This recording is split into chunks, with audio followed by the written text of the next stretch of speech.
Hey, what's up, students? I wanted to go over number 33 from the lesson 9 homework. So there's a little bit of help here. This is going to help you on the 9-1, 9-2 test. I think this is actually on the 9-2 test, but it might be on the 9-1. I don't know. It's one of these two tests, but here's the situation. You've got 3 angles, and you've got 2 variables. Now, how in the world can you find any of these things? Well, you have to use what you know. I know that these two have to be equal to each other because they are vertical angles. That's the first thing I'm going to write down. I know that 2x has to equal y minus x. All right, so what I'm going to do is I'm going to isolate one of these variables. So it looks like y is almost already all by itself. So I'm going to add x to both sides. Okay, so now I've got 3x equals y. I'm going to save that in my back pocket, okay? The next thing I'm going to do, so I use the vertical angles to isolate a variable. I got y all by itself, y equals 3x. Now what I can start doing is I can start substituting 3x in for y, and then I can do a whole bunch of math. So watch this. The next move I'm going to do, you can pick either or. Well, I know that these two angles put together makes a straight line, right? It's called a linear pair, so that makes 180 degrees. Now I just picked these two, but you could pick these two as well. Doesn't matter, it could work for both. So here's what I'm gonna write down. I'm gonna write down that 2x and y plus x, I could use the brackets, but I don't really have to, equals 180 degrees. Okay, again, I can't solve this because I've got 2 variables.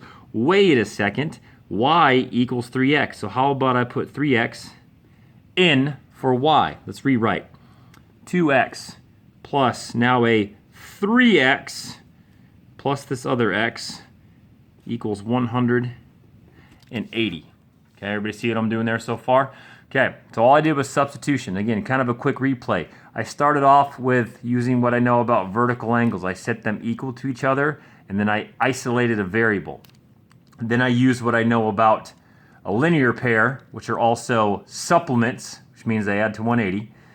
So I set that equal to 180. So angle 1 plus angle 2 equals 180. Then I substituted. I knew that y equaled stuff, so I put the stuff in for y.